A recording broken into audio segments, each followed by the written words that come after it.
Most elastic things like steel springs and so on is nothing but this electrical thing pulling back. You pull the atoms a little bit apart when you bend something, and then they try to come back together again. But rubber bands work on a different principle.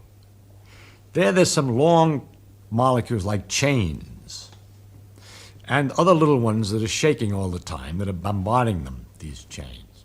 And the chains are all kind of kinky and knocked about and shake. When you pull open the rubber band, the strings get straighter.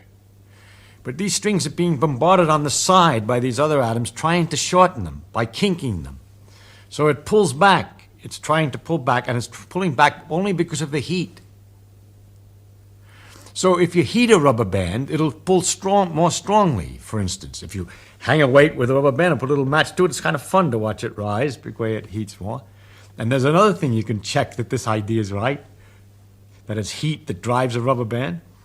If you pull the band out, just like when we push the piston in the gas, if you pull the band out, the tightening string hitting those molecules makes them move faster, and so it's warmer.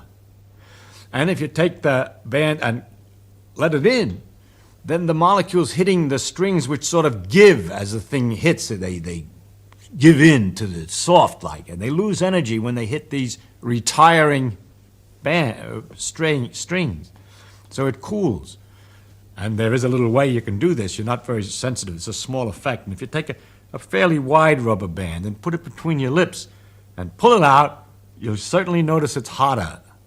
And if you then hold it out and let it in, you'll notice it's cooler. At least you'll notice a certain difference in what happens when you expand it, when you contract it.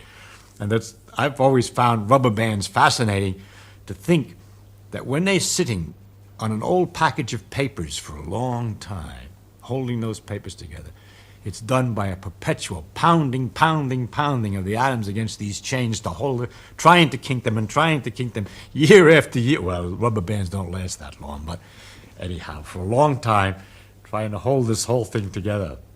The world is a dynamic mess of jiggling things if you look at it right.